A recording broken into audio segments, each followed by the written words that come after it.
akin. Mahal na mahal ko siya eh. Ayoko mawala siya. Hindi ganun kadaling gawin ang sinasabi mo. Ang damot mo, kuya. Maramot ka.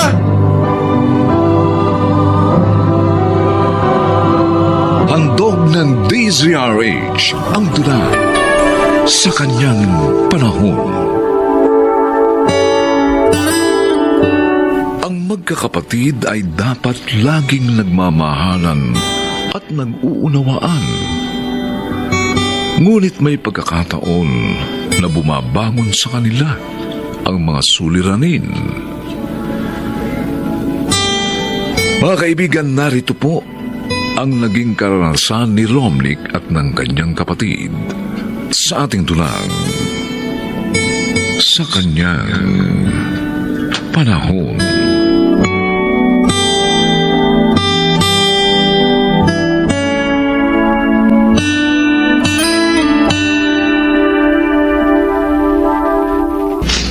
Oh, ito pa yung sinangag at langgunisa, Ariel. Romnick. Salamat po, Nay. Ang sarap talaga mag-long silog ni Nay, no? Ang dami ko nakain. Si Itay po ba kumain na nito? Ay, oo, Ariel. Kanina pa, bago siya umalis. Kuya. Nakakita ko kahapon yung binili mong polo. Ang ganda. Maganda talaga yun, Romnick. Mayroon ako mamaya, Ha? Sige na. Para lalo akong pumogi sa chick na pinopormahan ko. Anak, hindi pa nagagamit yun ni Ariel. Ng kuya mo. Binili niya yun eh. Uunahan mo pa siya. Lagi naman yung magagamit yun na eh. Ngayon ko lang po yun hihiramin. Sige na, kuya.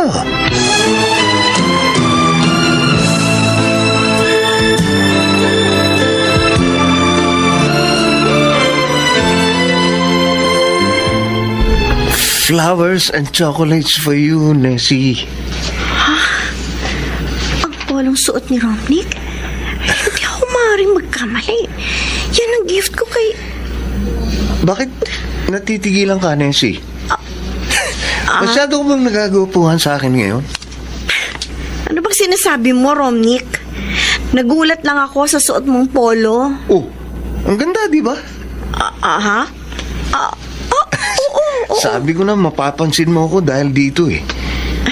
Oh, kunin mo na itong flowers and chocolates na dadala ko. Romnick, ilang beses ko bang sasabihin sa'yo? May boyfriend na ako. Kaya hindi mo na ako dapat pagkaabalahan pa. Hindi ako naniniwala. Wala naman ako nakikitang dumadalaw sa iyo eh. Kailangan ba talaga ipakita ko sa'yo? Romnick, hindi kita niloloko. Huwag kang mainis. Hayaan mo na lang kasi ako. Total, hindi pa naman kayo kasal eh.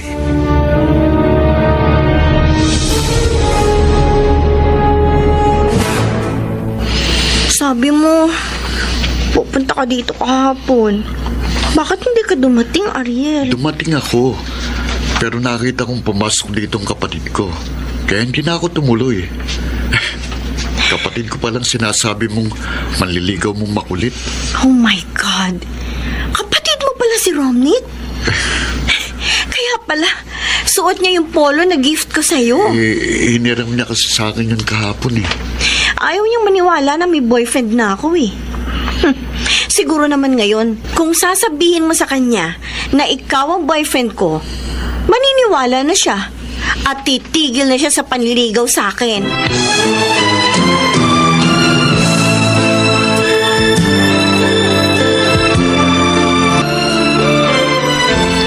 Ariel? May problema ka ba, anak? Wala po, Nay. Ilang araw na kasi namin napapansin ng tatay mo na matamlay ka, na para bang may malalim kang iniisip. Anak, ano ba problema? Si Romnick po eh. May ginawa ba sa'yo ang gusto mong kapatid? May nililigawan po siyang babae. Oh, natural lang naman yun eh. Binata na siya. Graduate na rin sa kolehiyo. Yun nga lang, wala pa makitang trabaho. Nay, ang nililigawan niya, girlfriend ko.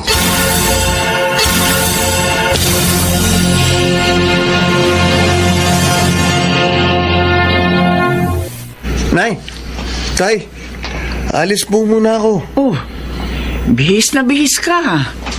Saan ang punta mo? Doon ba sa sinasabi mong nililigawan mo? Opo. Huwag kayong mag-alala. Hindi po ako magpapagabi. Sige po. Sige. Mag-ingat ka. Opo. Mukhang mahal ng ating bunso ang Nessie na yun. Oo nga. Na hindi niya alam nobya na ng kuya niya. Tiyak na masasaktan si Romnick pag nalaman niya yun. Pero dapat pa rin malaman niya ang lahat. At hindi na dapat patagalin pa ni Ariel.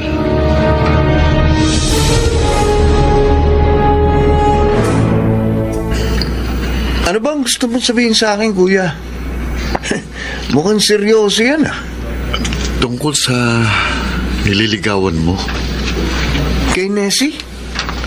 Kilala mo siya? Oo, Romnick.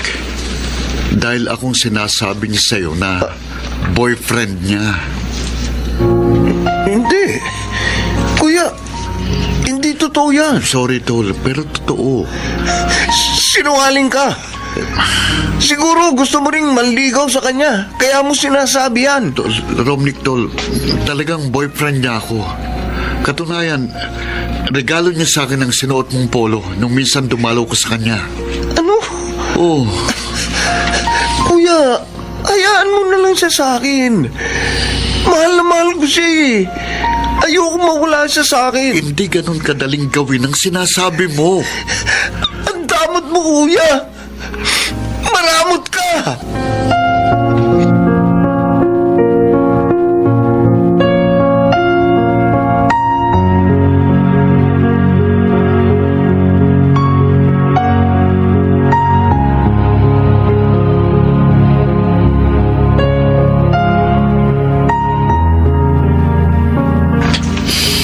Dumating na ba si Romnick? Oo. Ayun. Tulad ng dati. Lasing na naman. At naroon na sa silid niya. Mula nang mabigo siya sa Nessie na yun at magtalo sila ni Ariel, nagkaganyan na anak natin. Dapat matuto siya tanggapin ang kanyang pagkatalo. Nobya na ng panganay natin ang Nessie na yun, nang ligawan ng ating bunso. At ang sabi ni Ariel, ayaw daw ni Nessing panliligaw ni Romnick. Siya lang itong mapili. Yun na nga eh. Pero hindi matanggap ng bunso natin ang mga nangyari. Kausapin natin siya, Mercy. Sikapin nating maliwanagan siya. Kawawa naman ang ating anak kung masisira ang buhay.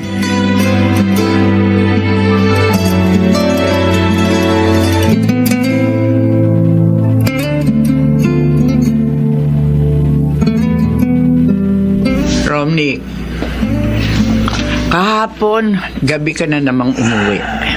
At lasing ka pa. Lagi ka na lang ganyan, anak. Kahit sa hapunan, hindi ka na namin nakakasabay. Kasalanan ni kuya. Maramot siya. Anak, walang masamang ginawa sa iyo ang kuya mo. Nobya niya na si Nessie na manligaw ka. At hindi yun sadya ni Nessie. Ikaw ang nanligaw sa kanya, anak. Kahit na po.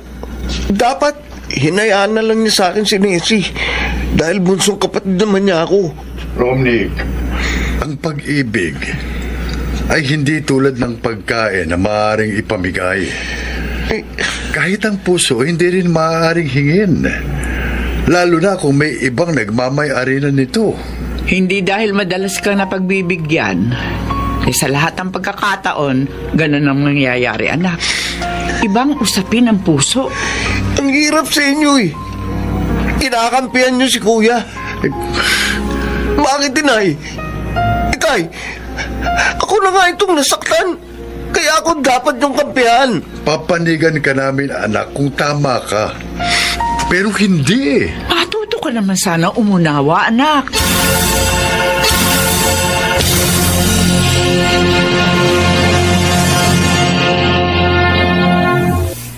Ano? Gusto mong lumaya sa inyo? Bakit? Diba, kay Ariel ka lang naman may galit? Oo, pero noon yun, Cielo. Ngayon, pati kina inay at itay, masama na rin ang loob ko. Ha? Dahil sa pagkampi nila kay kuya. Bakit? Ano ba sinabi nila? Sabi ni itay, ang pag-ibig daw hindi tulad ng pagkain na maaring ipamigay. Si inay naman, hindi raw porki bunso ako laging napagbibigyan noon. Sa lahat ng pagkakataon, pagbibigyan ako. Dapat daw matuto naman akong umunawa. Kainis talaga eh. Tama naman sila eh. Ano? Oo. Pati ba naman ikaw, Cielo? Kakampi nila? Tingnan mo ha, kung ikaw yung naging boyfriend ni Nessie at si Ariel naman yung lumagay sa katayuan mo, ipamimigay mo ba yung girlfriend mo? Samantalang kayo naman talaga yung nagmamahalan. Ano? Hindi ka makasagot, no? Kasi, hindi mo rin ipauubaya. Ganun lang ibig sabihin nung ang pag-ibig ay hindi tulad ng pagkain na maaring ipamigay. Kasi nasasaktan ako eh. Talaga naman ganun.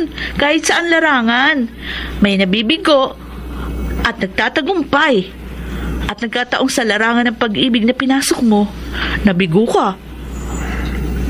Who knows? Next time, maging happy ka na. Kaya hindi mo dapat sirain ang buhay mo. At ang samahan ninyo ng iyong kapatid. Dahil gan, marami pang babae. Tumingin ka na lang sa paligid.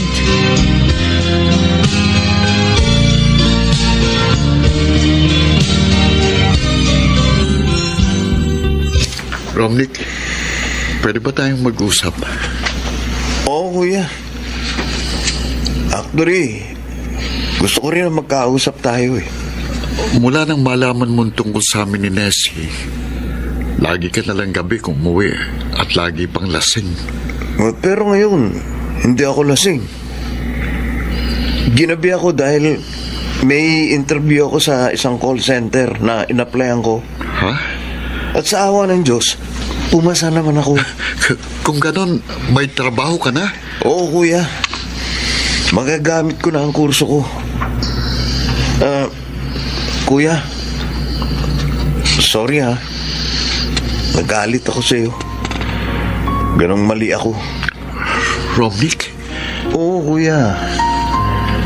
Natauhan na ako. Tama si inay at si itay. Hindi nahihingi ang pag-ibig. Maging ang puso. Lalo na't may nagmamay-ari na nito. Mali na ipilit kong sarili ko kay Nessie. Kuya, sorry. Salamat naman, Romnick. At naunawaan mo na ngayon. Oo, kuya. Pero, huwag muna kayong pakakasal, ha? Hayaan mo muna makaipon ako ng panregalo sa inyo.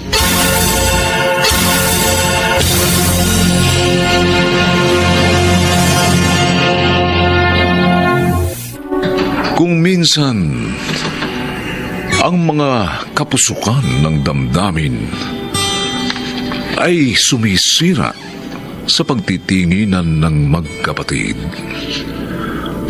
Ngunit kapag iyong ginawang gabay ang nasa itaas, gagabayan kayo upang muling magkaunawaan sa kanyang panahon.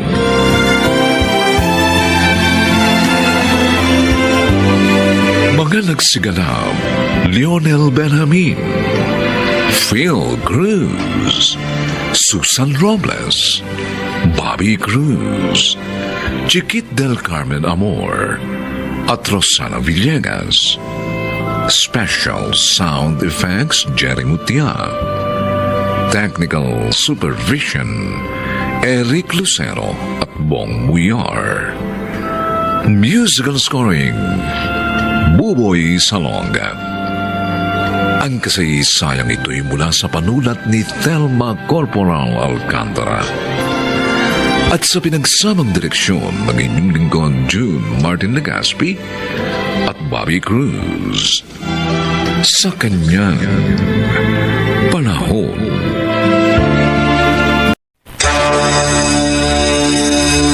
Sir, yung sunog na nasa news, di po ba sa subdivision niya na tinitirhan ng misis at anak niyo? Diyos ko, oo nga. At sa mismong bahay nila nangyayaring sunog. Jake, ihanda niyo mga fire truck. Re-responde tayo. Kailangan ako ng mag-ina ko. Yes, sir. Right away, sir.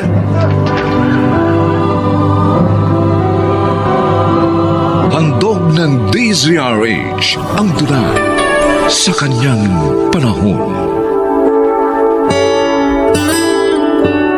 Ang pag-ibig ay may magandang loob. Ang taong tapat na umiibig, handang ibuwis ang kanyang buhay para sa kanyang mga minamahal. Mga kaibigan, narito po ang naging karanasan ni Mauro sa ating dunang sa kanyang panahon.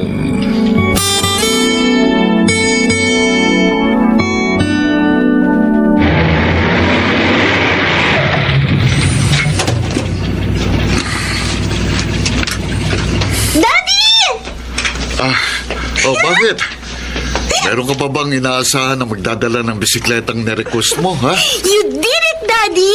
Tinupad mo nga yung pangako mo. Basta para sa pinakamaganda kong anak, wala akong ipinangangako na hindi ko ibibigay. Ay, thank you, Daddy. I love you, I love you, I love you. Alam mo naman po yan, di ba? Oo, at lagi mong tatandaan, mahal na mahal ka rin ng daddy. Kahit kailan, hindi magbabago yon. Yes, Daddy, I know. Oh, paano? Gusto mong itest itong bago mong bike? Sure! Sabik na nga po ako umikot sa subdivision gamit tong bago kong bike. Hey. Watch your speed. Mag-ingat ka sa mga pagliko mo, ha? Yes, Daddy, I will. Thanks! Magka-file na ako ng petition para sa annulment natin, Mauro.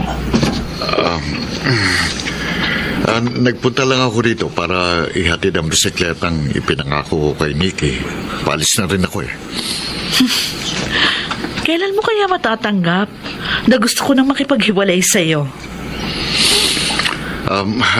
Nagmamadali ako, Cielo. Baka biglang may tumawag ng responde sa station. Kailangan nandun ako. You know what? Kahit ano pang iwas mo para pag-usapan yung tungkol sa annulment, tutuloy ko pa rin yun. Meron na ako nakausap na abogado. Kaya sa ayaw at sa gusto mo, maghaharap tayo sa korte.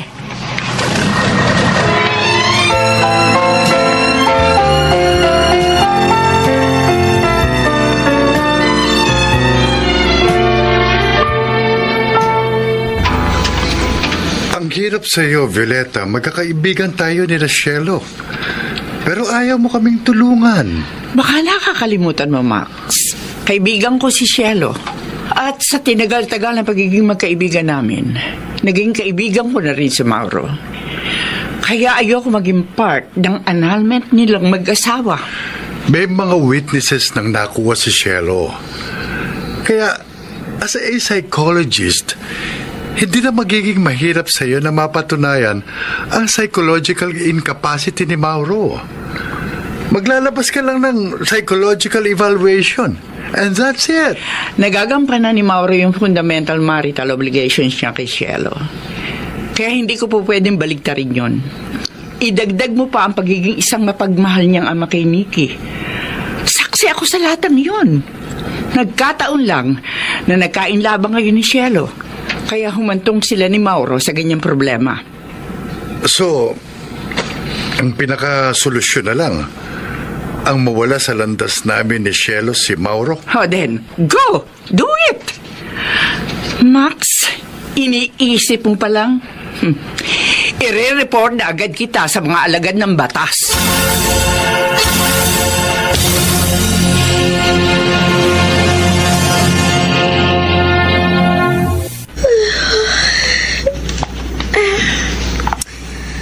Tagal namang mag-call ni Daddy.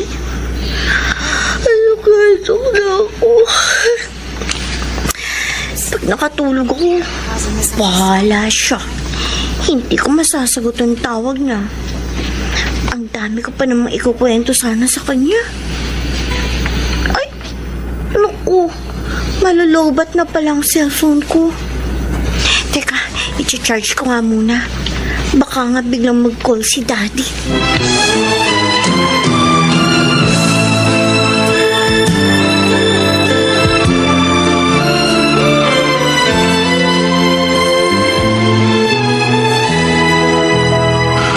Pagkatapos ng wine shot na ito, alis na ako, Shelo.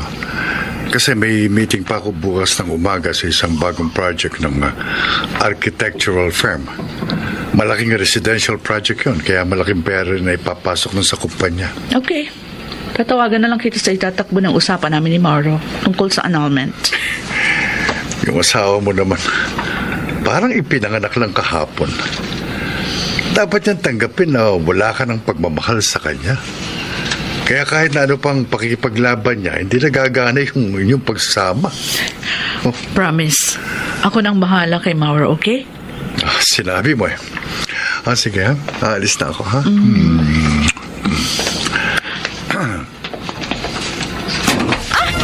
Mamax! Wait! Huwag ka muna umalis. Meron ako narinig na pagputok ng kuryente sa itaas. Oh, may naamoy nga akong kuryente na susunog ah. Si Nikki nasa kwarto niya. Ha? Naku, ang kapal na ng usok na bumabalot sa paligid, Chelo. Ang mabuti pa lumabas tayo rito. Umiinit ang paligid eh. Hindi, Max! Pupunta ako sa kwarto niya si Nikki. Ililigtas ko ang anak ko. Ibang ka na ba? Nagsisimula ng magapoy ang paligid. Lika na! Tara! Go! Hindi kita pipiliting iligtas sa buhay ng anak ko dahil hindi mo naman siya katgo, di ba? Sige na, malis ka na. Hindi ko kailangan ng karuwagan. Huwag ka na magpapakita sa akin kahit kailan!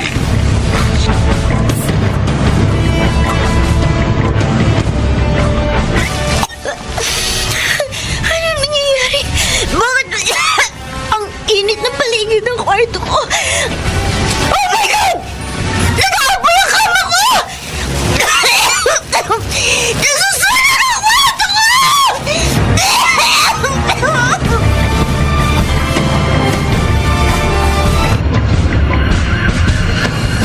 Sir, yung sunog na nasa news, di po ba sa subdivision na tinitirhan ng misis niyo at anak niyo? Diyos ko. Oo nga. At sa mismong bahay nila nangyayaring sunog, Jake. Ihanda niyo mga fire truck. Re-responde tayo. Kailangan ako ng mag-ina ko. Yes, sir. Right away, sir.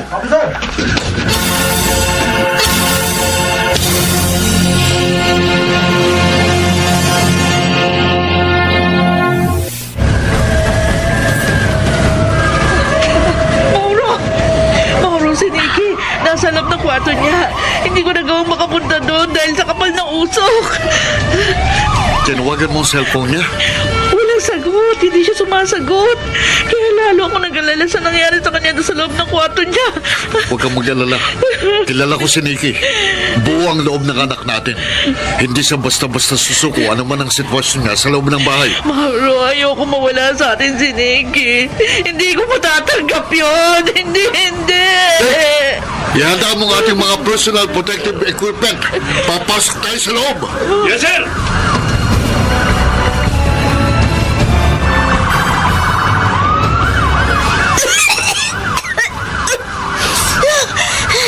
Ang sabi ng Daddy, sa oras ng sunog, gumapang lang daw ako ng mababa sa ilalim ng usok.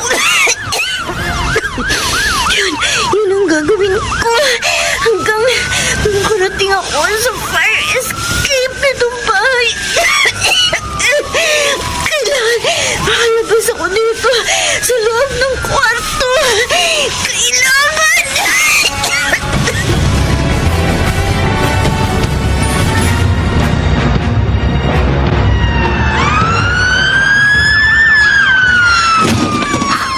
Bukas na ang pinto ng kwarto. Ibig sabihin, nakalabas na ng kwarto si Nikki. Sir! Oh, Dito po Jake! niyo sa may hagdan. Ha? Nakatid po ako sa katawan niya nakahandusay. Nang sumunod ako sa inyo, pasok dito sa loob ng kabahayan. Ganun ba? Nikki!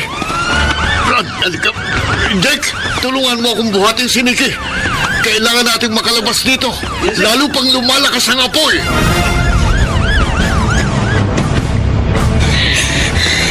I prayed a lot habang nasusunog ang kwarto ko, Mami. Oh, no.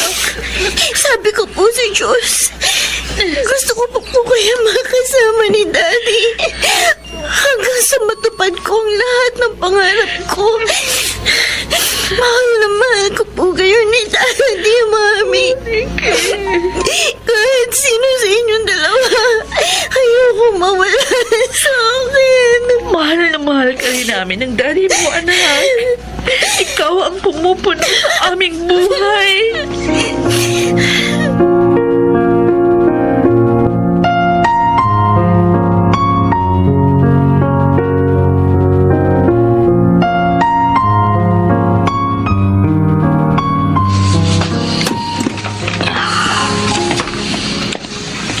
Mauro,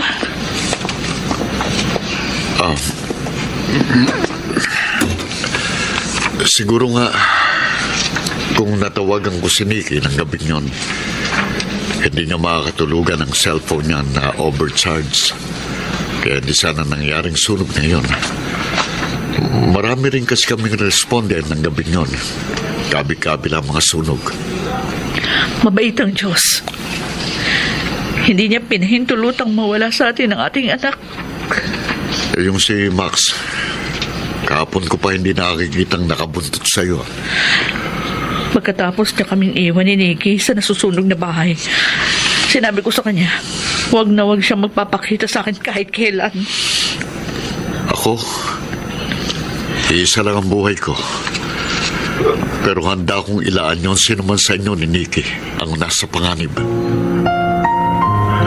Cielo, mahal na mahal ko kayo ng ating anak. Hindi yun mababago ng kahit na ano pang dumating na sitwasyon sa mga pagitan natin. Mapapatawad mo pa ba ako? Cielo. Naging mapusok ako. Mapaghanap. Samantalang ako pala yung maraming pagkukulang na dapat punan sa ating pagsasama. Kayo ni Niking bumubuo sa aking pangarap at pagkatao. Walang puwangan ng mga pagkakamali upang sumuko ako at hindi kayo ipaglaban. Maninindigan ako sa pagmamahal ko sa inyo ng ating anak hanggang sa kanyang panahon.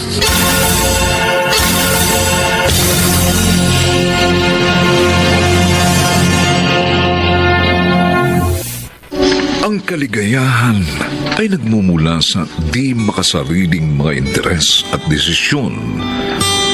Sa paggawa ng mga sakripisyo para sa kaligayahan ng mga minamahal. Para sa kaligayahan ng bawat isa sa kanyang panahon.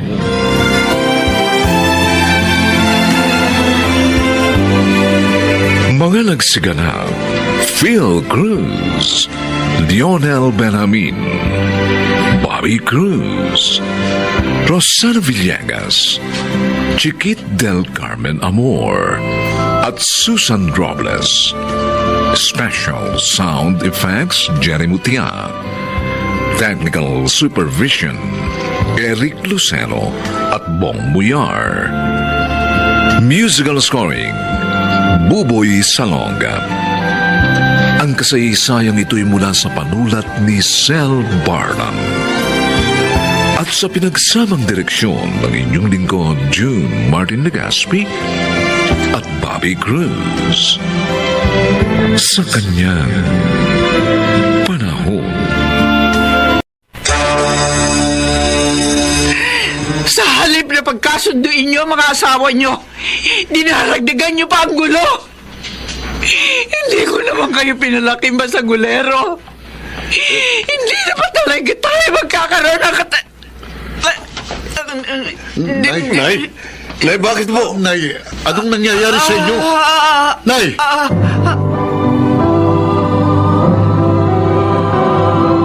Handog ng DZRH ang tula sa kanyang panahon. Hindi masusukat ang pagmamahal ng ina sa kanyang mga supling. Ngunit may pagkakataon na ang pagmamahal na yun ay nagdudulot din ng suliranin. Mga kaibigan, narito po ang naging karanasan ni Editha sa ating dulang sa kanyang panahon.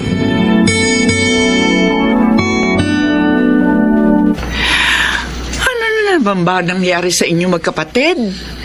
Bakit dinatnang ko kayong nagsisigawan? Kasi po, inay, ang asawa ni Rayson, sinigawan si Noemi. Hindi sinigawan ni Daisy si Ate Noemi. Sinabihan lang na kunin ang mga sampay nyo dahil tuyo na naman ang mga damit nyo para makapagsampay naman kami. Yan ang hirap sa'yo, Rayson eh. Pinalalabas mo sinungaling ang asawa ko. Totoo naman eh. Dahil narinig kong pagsasalta ng asawa ko kay Ate Noemi. Ay, tama na! Sana naman, pareho kayo matuto ng disiplina sa mga pagkilos nyo. Alalahanin nyo, 2 pamilya kayo nakatira dito. Magkapatid kayo. Kaya hindi kayo dapat nag-aaway. Lalo na dahil lamang sa isang maliit na bagay.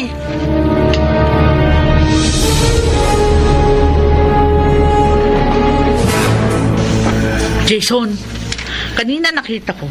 Binila ni Nanay Edita ng laruan si Denden. Samantalang yung anak natin, walang binili. Oy, baka naman nakalimutan lang ni inay. Sabihin mo, talagang paborito ni Nanay Edita yung anak ni na Rayson at Daisy. Si Daisy na tamad naman. Naiinis nga ako sa babaeng yun eh. Ewan ko ba kung bakit nagustuhan yun ng kapatid ko. Hindi naman kagandahan. Tamad pa.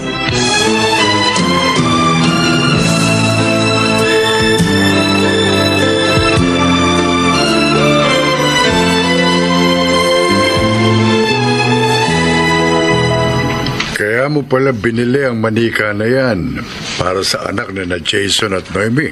Ay, oo, Kuya Pilo. Hindi ko kasi siya nabilan dito kahapon dahil kinulang yung pera ko. Alam mo naman, 2 na apo ko. Kaya dapat, pag binilang ko ng laruan yung isa, meron din yung isa. Para wala magtampo. Dapat kasi pinagbubukod mo na yung 2 mong anak eh. Para mapahinga ka naman sa mga intindihin. May pamilya na sila. At dapat tumayo na sila sa sariling mga paa. Mahirap naman kasi mangupahan. Baka hindi sila makaipon. Kawawa naman. Kaya titiisin mo na lang yung pag-aaway-aaway nila. Ganun ba? Magkakaayos din silang lahat. Lagi ko naman silang pinapangaralan eh.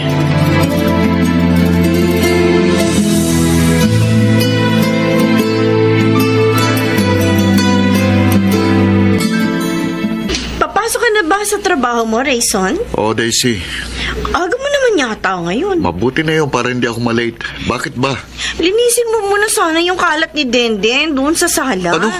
Bakit akong gagawa nun? Nakita mo may trabaho ko. Bumangon ka na dyan at ikaw ang maglinis.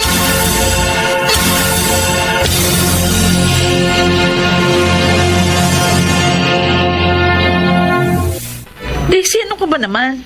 Bakit hindi mo linisin yung kalat ng anak mo? Hindi lang naman anak ko ang nagkalat dyan, Ate Noemi. Pati si Cheche nyo. O pati anak ko, pinagbibintangan mo. Hindi yun bintang. Magkalaro sila kanina dito, kaya alam ko. O kaya gusto mo, maglinis din ako. Oy, Daisy! Kapiraso lang yan lilinisin mo. Samantalang ako, bukod sa pag-aalaga sa mga anak namin, naglilinis ako at nag-aayos ng buong bahay. Aba magkaroon ka naman ng hiya.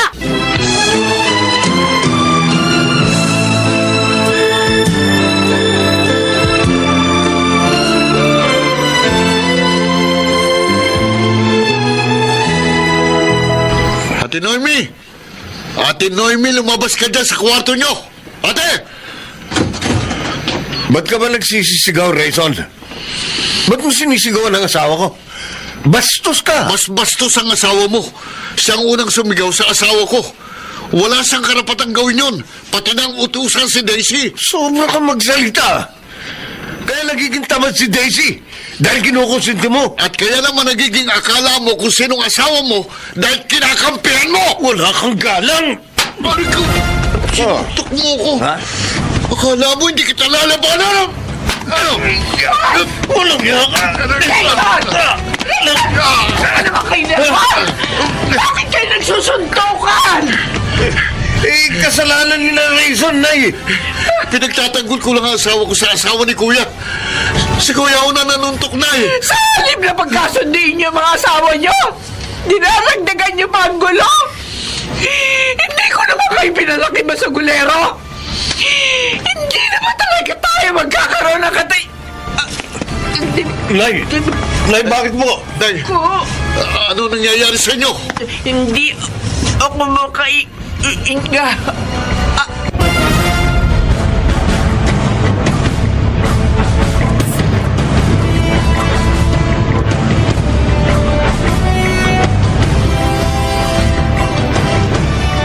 Nakita nyo na nangyari.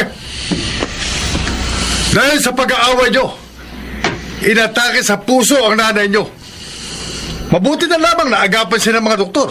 Kung hindi, baka nawala na kayo ng ina. Hindi po namin sinasadya, Chong. Sino Rayson kasi? Anong kami? Tumigil na kayo! Baka gusto nyo ako bumugbog sa inyo. Kala ba nyo, porke matanda na ako, hindi ko kayo kayang bugbugin. Pareho kayong makampihin sa mga asawa nyo. Chong, Kayong dalawa, matagal na kayong may pamilya. Dapat bumukod na kayo. Tumayo kayo sa sariling mga paa.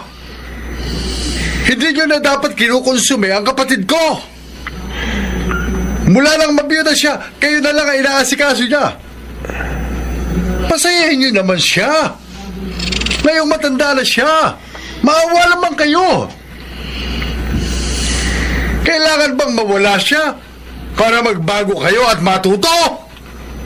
Kailangan pa bang mawalan kayo ng ina para makaunawa?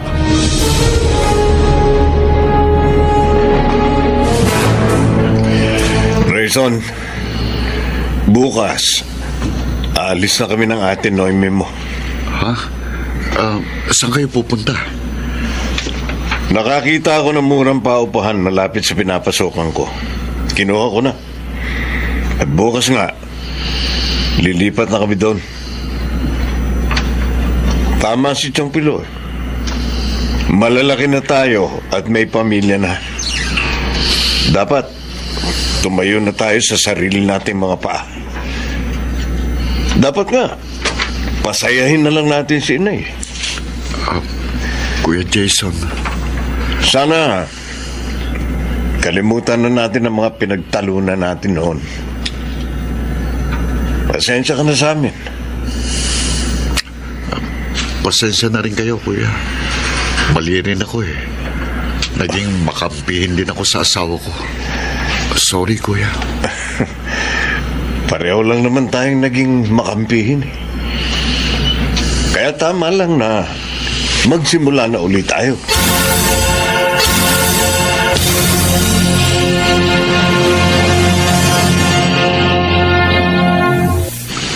Di tahimik na ang buhay mo ngayon, Edita. Dahil nakabukod na ang mga anak mo. Ay, tahimik nga, kuya. Pero, malungkot naman. Namimiss kong mga anak ko, lalo na yung mga apo ko. Pwede mo naman silang dalawin para makita mo sila. Plano ko talagang gawin yon. Pero hindi muna ngayon. Ang gusto ko kasi, makapag-adjust muna sila sa kanilang ginawang pagbukod. Mabuti naman. At ganyan ka na ngayon. Hindi naman masamang mahalin at gabayan natin ang ating mga anak. Pero dapat, hayaan din natin silang mamuhay ng sarili. Tama ka, kuya. Dahil hindi habang panahon, kasama nila tayo.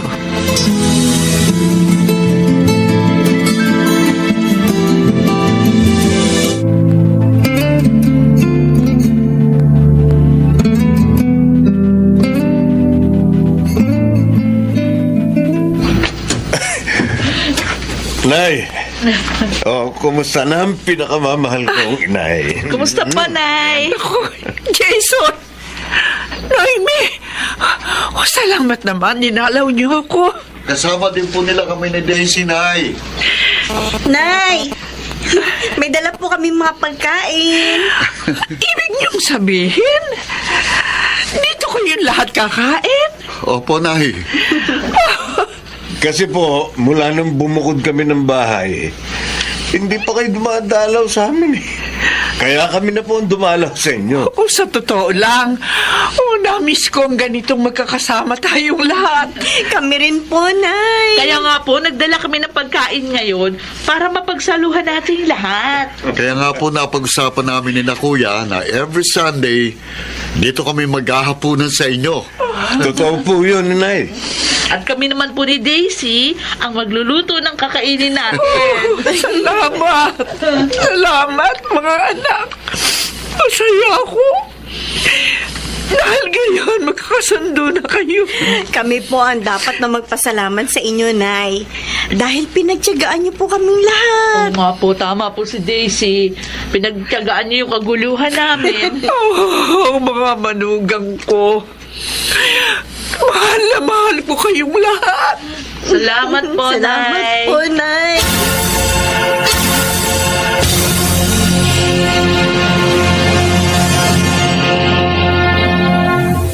Ang mga anak na nagmamahalan ay kagalakan ng magulang. Sila ay maipagmamalaki sa kanyang panahon.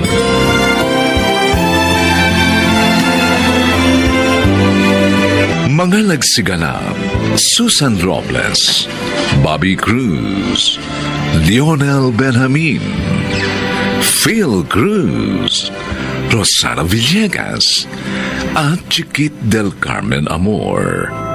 Special Sound Effects Jerry Mutian. Technical Supervision Eric Lucero at Bong Muyar. Musical Scoring Buboy Salonga. Ang kasaysayang ito ay mula sa panulat ni Telma Corporal Alcantara. At sa pinagsamang direksyon ng inyong lingkod, June Martin Legaspi at Bobby Cruz. Sa kanyang panahon. Gusto mong matuwa ako sa'yo? Gusto mong mawala ang galit ko? Opo. Halika, halika, halika. Kuya Jack, bitiwan niyo po ako. Halika. Nasaktan po. Ayan, bukas na ang pinto. Lumayas ka dito. Lumayas ka ngayon din para mawala ng galit ko sa'yo. Handog ng DZRH ang tula sa kanyang panahon.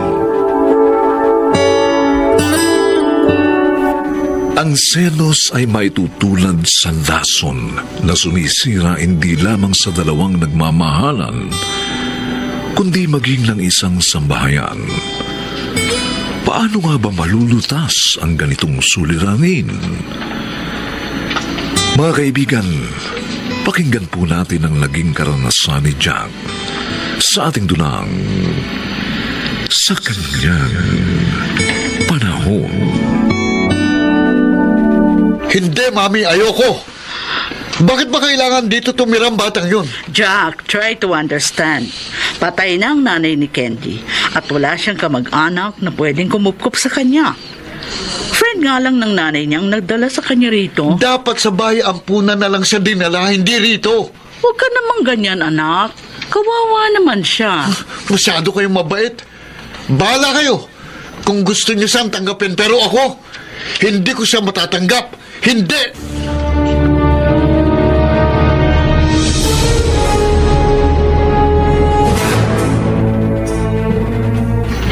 Tulog na ba si Candy Lloyda?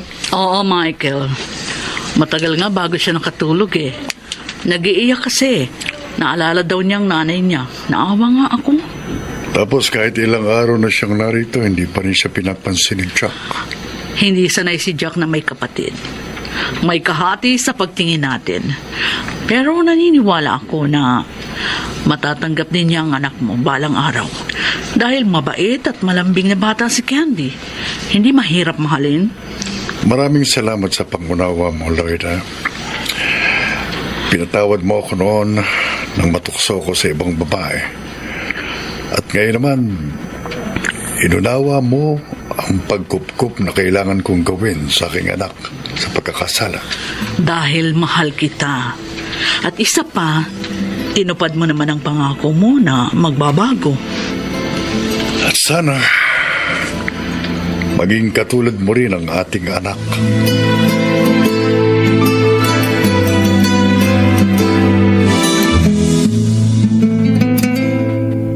Oh, Aling Sita, napasyal kayo. Ay, oo. Dala ko na yung order mong alahas. Salamat naman. Mami Loida, eto na pong snack ninyo. Thank you, Candy. Ilapag mo na lang dyan sa table. Opo. Ayan po. Sige po, iwan ko na po kayo. Okay. Mabait pala't magalang ang anak ni Michael, ano? Oo, Aling Sita. Malambing din po at masipag mag-aral. Napupunan niya ang pananabik ko sa anak na babae. Believe talaga ako sa iyo. Ay, maswerte si Michael. At ikaw ang naging asawa niya.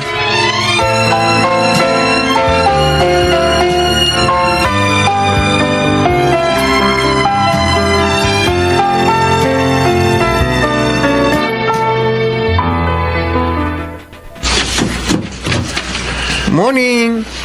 Good morning din po. Nandiyan ba si Jack? Yes po. Tuloy po kayo. Kaibigan ako ni Jack. Ikaw, sino ka? Kapatid niya po. Sige po, upo po kayo. Ah. Kuya Jack, may naghahanap po sa'yo. Oh, ikaw pala, Coco. Tol, ngayon ko lang naalaman. May kapatid ka na? Hindi ko siya kapatid. Candy, umalis ka na rito. Alis na. Po? Sige na. Opo. Ikaw naman, Tol. Pinaya mo. Maiyak-iyak tuloy habang paalis. Mabuti nga sa kanya. Ambisyosa siya eh. Nagpakilala pang kapatid ko. Ang kapal. Sampid lang naman dito. Teka, parang sobrang galit mo. Kapatid mo ba talaga ang Candy na yun? Sabi hindi. Anak siya ni Daddy sa ibang babae. Dinala dito? At tinanggap ng ermat mo? Ewan ko ba kay Mami, sobrang bait. Eh, ngayon, alam ko na kung bakit ka galit sa bata. Dahil, ako man magiging ikaw eh, hindi ko rin matatanggap ang batang yun ba? Ayoko magkaroon ng kapatid sa labas.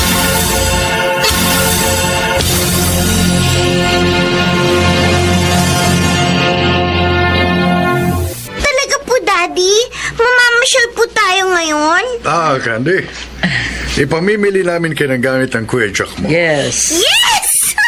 At sa labas na rin tayo kakain ng hapunan. Wow! Ang saya!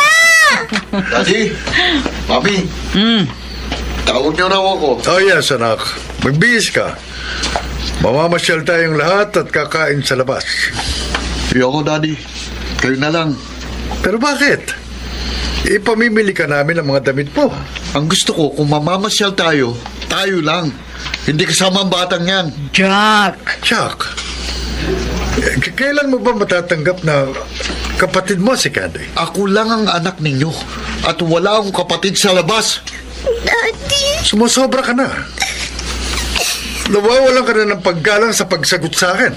Dahil kayo nagtutulak sa akin para hindi kayo igalang. Jack, bumalik ka rito. Hindi pa tayo tapos. Jack!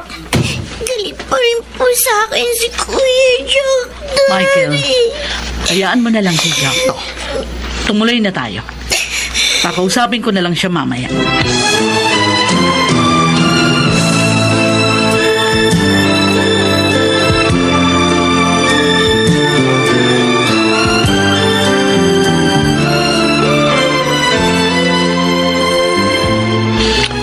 Piruin mo, Tol.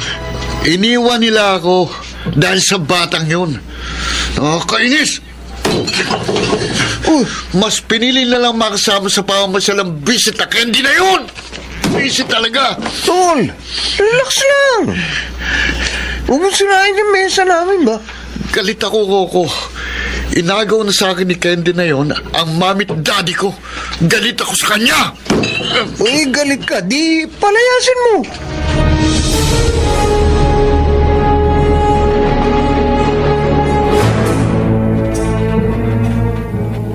Candy, lumapit ka nga rito. Bakit? Kuya Jack? Huwag mo akong tinatawag na kuya. Hindi kita kapatid. Tamang-tama. Wala si namamit, Daddy.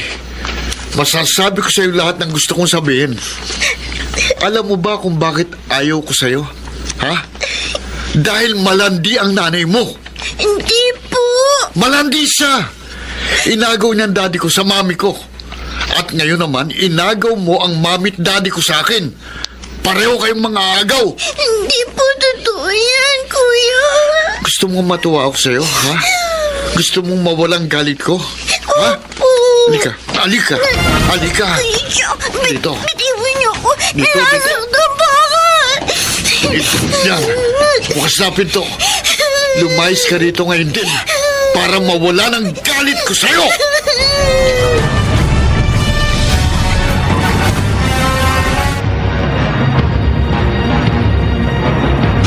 Hindi ko alam. Ano bang pakialam ko sa batang yun? Ikaw lang ang kasama ni Candy rito kanina. Ngayon sabihin mo, ano ginawa mo sa kanya? Bakit siya umalis? Ang hirap sa inyo. Ang Candy na yun na lang ang lagi niyong inaayunan eh. Ako lagi na lang masama, laging mali. Dahil talagang mali ka. Kung hindi niyo dinala rito ang anak niyo sa labas, hindi ako magkakaganito. Tumigil ka! Ha? Pinuntak niyo ako. Dahil sa batang yun, sinaktan niyo ako. Michael! Michael! May tumawag sa telepono. Sino? Pulis! Ang sabi, nasa ospital si Candy!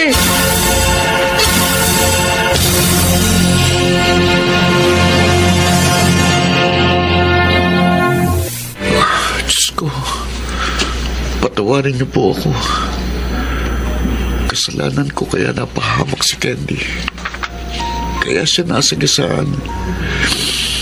Hindi ko siya dapat pinalaya sa bahay. Sana po, iligtas niyo siya. Kung mawawala po siya, baka hindi na ako mapatawad ng mga magulang ko. At kahit ako, baka hindi ko rin po mapatawad ang sarili ko. Kaya please, iligtas niyo siya. Jack, Mami, ano po nangyari? Nasaan na po si Daddy? Kausap ng doktor na gumagamot sa kapatid mo. Kumusta na po si Candy? Magpasalamat tayo sa Diyos. Nagkamalay na siya. Daddy. Mami Loida. Candy, kausap sila ng doktor. Kuya. Ako nga. I'm sorry, Dahil sa akin, nanganib ang buhay mo. Nasagasaan ka. Kuya Jack. Kung hindi kita pinilit na lumayas sa bahay, hindi mangyayari yun. Patawarin mo sana ako. Promise, hindi na mauulit yun. Mula ngayon, magiging mabuting kuya na ako sa'yo. Tinatanggap mo na ako, kapatid. Oo, Candy. Oo, kapatid ko.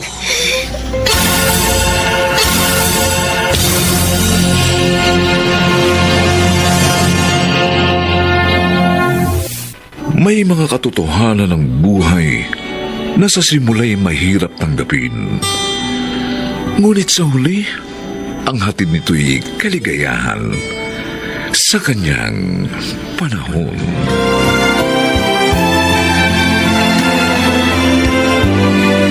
Na nagsiganap, Phil Cruz, Rosana Villegas, Bobby Cruz, Chiquit del Carmen Amor, Lionel Benjamin, at Susan Robles.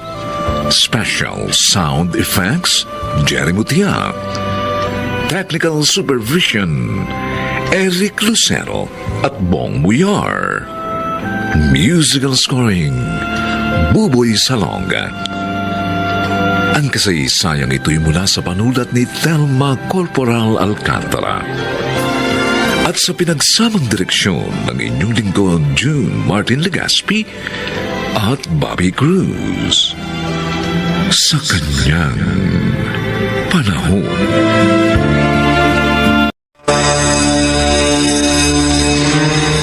Hello po, Aling Cecilia. Si Francis po ito, classmate ni Raymond. Oh, Francis.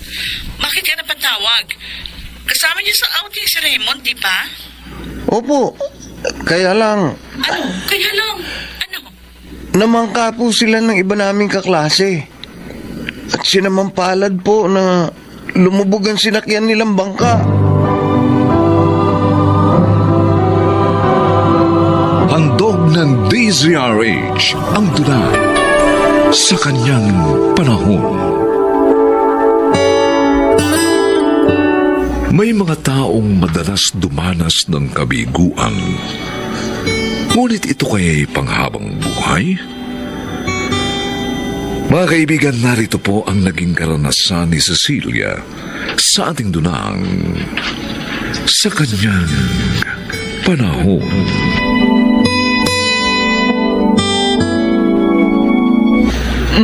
Cecilia, ginabi ka na naman.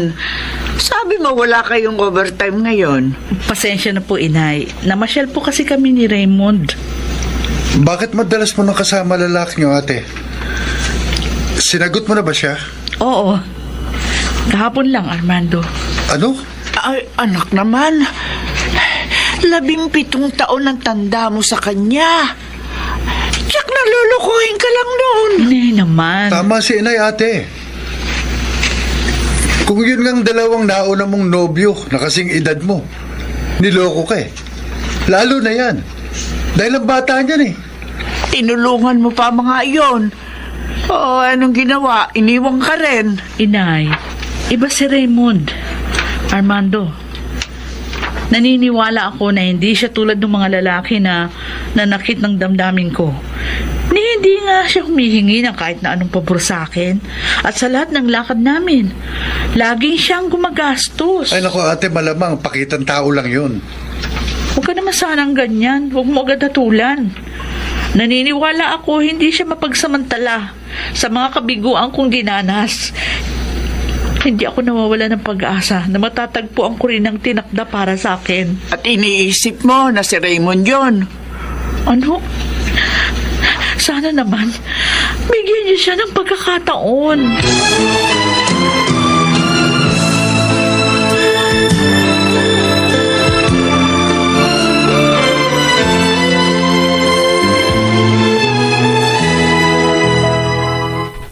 Raymond, kanina pa tayo dito sa park. Kanina ko pa rin napapansin. Malungkot ka. Masama pa pakiramdam mo? Hindi, Cecilia. Alam ko na. May problema ka, ano? Ano yun? Nagsara na yung pinapasukan kong restaurant. Kaya pala malungkot ka. Di bali. Makakakita ka rin naman ng ibang mapapasukan. Talagang hindi ako dapat mawala ng trabaho dahil ayokong mahinto sa pag-aaral ko. Yun lang palang pinoproblema mo. Huwag ka mag-alala, tutulungan kita. Ha? Oo, ako ang bahala sa pag-aaral mo. Pati na sa iba mo pang gastusin. Nakakahiya naman sa'yo. Raymond, ang nagmamahalan, nagtutulungan at nagdadamayan. Kaya, hayaan mong damayan kita sa iyong problema. Pero lalo lang mag-iisip ng hindi maganda sa akin sina Aling Choleng at Armando. Ay, huwag mo silang isipin. Hindi ko naman sasabihin sa kanila eh. Kaya sige na, bumayag ka na. Pero Pag nagkaroon ka ng trabaho, o di bayaran mo ko.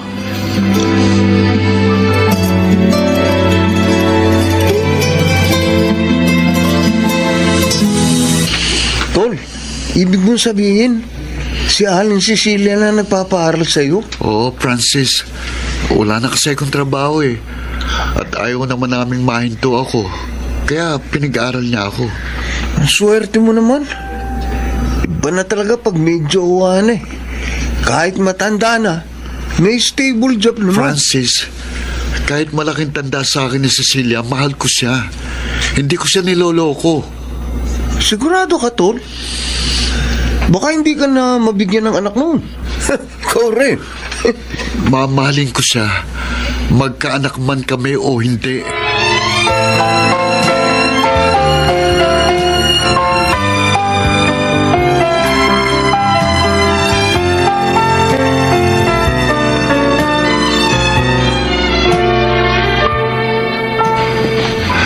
Gusto kitang makausap, Raymond. Kaya inabangan kita rito sa daan. Tungkol saan, Armando? Ate Cecilia, ang gusto ko, layuan mo ang kapatid ko. Armando, mahal ko kapatid mo. Sinungaling! Ha? Sinuntok mo ko. Dahil alam ko niloloko mo lang ang kapatid ko. Pera lang niya ang gusto mo. Hindi nagkakamali ka. Alam ng Diyos na malinis ang damdamin ko kay Cecilia. Huwag mo nang isama rito, Diyos. Ito ang tandaan mo. Kapag hindi mo nilayuan ang kapatid ko, hindi lang suntok ang matitikman mo.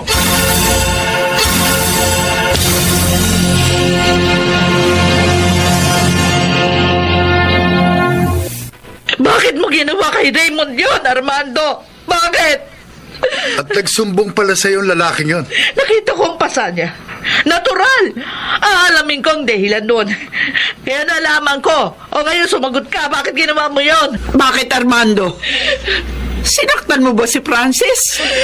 Nay, ipinakita ko lang sa lalaking yun na pinoprotektahan ko lang si ate. Kaya hindi niya pwedeng lokohin. Bakit ka ba nag-iisip ng ganyan? Hindi ba ako karapat dapat mahalin ng isang lalaki? Wala ba akong katangian? Ate Cecilia. Tama na! Tumigil na kayo! Nakakahiya sa makakarinig sa inyo. Kung kailan kayo nagkaedad, saka kayo nag-away. Si Armando pang may kasalanan, Nay. Bakit? Pagbabantaan niya pa yung tao. At anong gagawin mo sa kanya, ha? Kung hindi siya lumayo, papatayin mo? Ha? Ate! Ikaw tandaan mo, Armando! Kapag may masama kang ginawa kay Raymond, isama mo na rin ako dahil hindi na kita mapapatawad pag ginawan mo pa siya ng masama!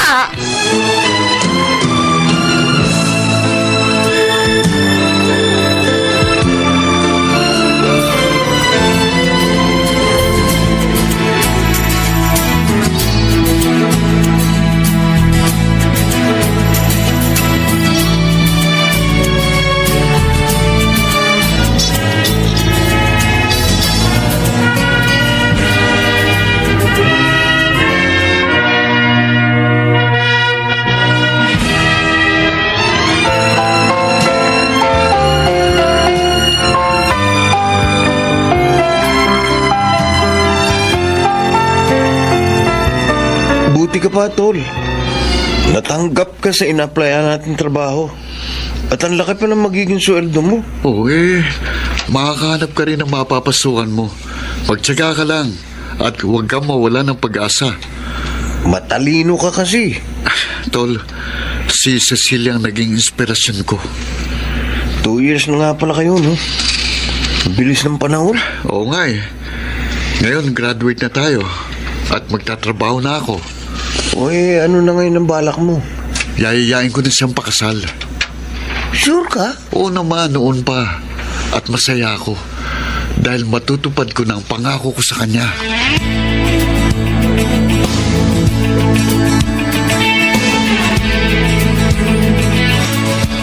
Nay, asan si ate?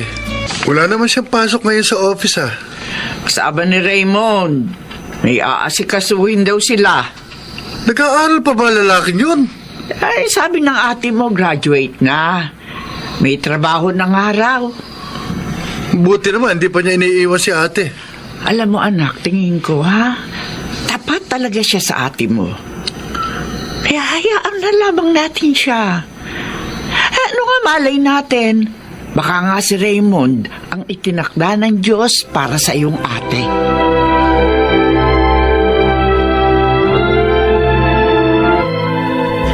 Talaga? Magpapakasal Kasal na kayo ni Raymond ngayong graduate na siya? Oo, sabi Mildred. Nag-start na nga kami mag-ayos ng mga papeles. Wow! At last! Ikakasal din ang best friend ko. At hindi ako niloko ng minahal ko this time. I'm so happy for you, Cecilia. Thank you, Mildred. Ay, teka. Mm. Alam na ba ito ni Naaling Choleng at Armando? Hindi pa. Sorpresa namin ito. Sasabihin namin, mag-okay na ang lahat. Ay, may tumatawag sa cellphone ko. Sino kaya to? Number lang yung nasa screen. Sige na, sagutin mo na para malaman mo. Oo, sige. Hello? Sino po sila?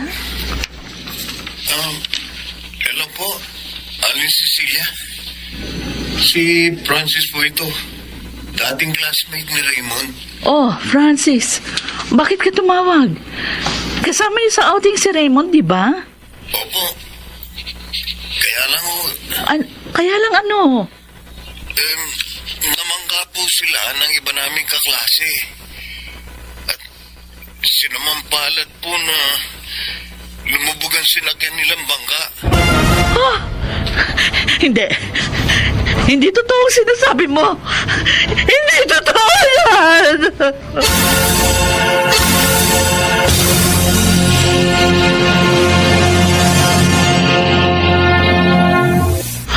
Diyos ko. Patuloy ako nakikiusap sa inyo. Ibalik niyo po si Raymond sa akin. Kung talagang siya ang inyong tinakda para sa akin. Pakiusap. Iligtas niyo po siya. At hayaan po ninyong matuloy ang aming kasal. Cecilia, kumain ka na, anak. Eto, dinala ko na rito ang tanghalian mo.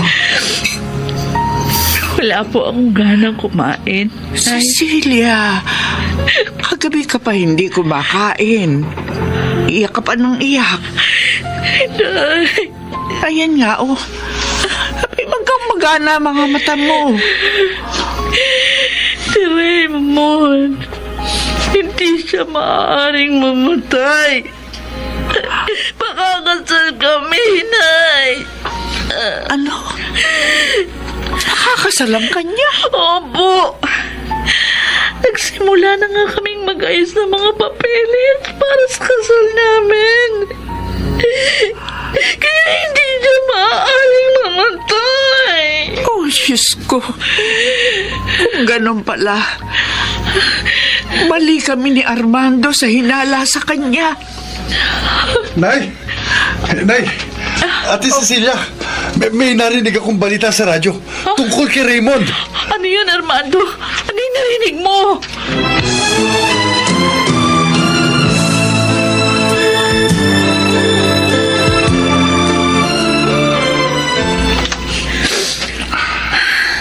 Raymond, kumusta ng pakiramdam mo? Medyo masakit pa ang katawan ko, Cecilia. Salamat sa Diyos. Hindi ka niya kinuha sa akin. Akala ko, tuluyan ka nang mawawala. Hindi mangyayari yun. Dahil tutuparin kong pangako ko sa'yo. Magpapakasal tayo. Medyo matatagalan nga lang ngayon kasi kailangan ko pang magpagaling. Pero siguradong matutuloy yun. Oo, Raymond. At maligaya ako dahil natagpuan ko rin ang kanyang itinakda para sa akin.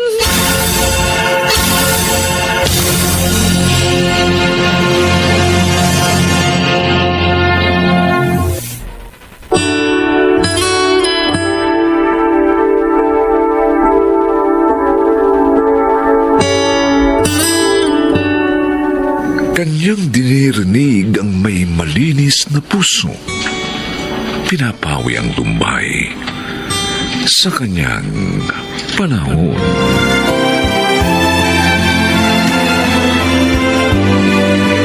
Mga nagsiganap, Rosana Villegas, Phil Cruz, Susan Robles, Bobby Cruz, Lionel Benamin, at Chiquit del Carmen Amor. Special sound effects, Jerry Mutia. Technical supervision, Eric Lucero at Bong Buyar. Musical scoring, Buboy Salonga. Ang kasaysayang ito'y mula sa panulat ni Thelma Corporal Alcantara. At sa pinagsamang direksyon ng inyong lingkod, June Martin Legaspi at Bobby Cruz. Sa kanyang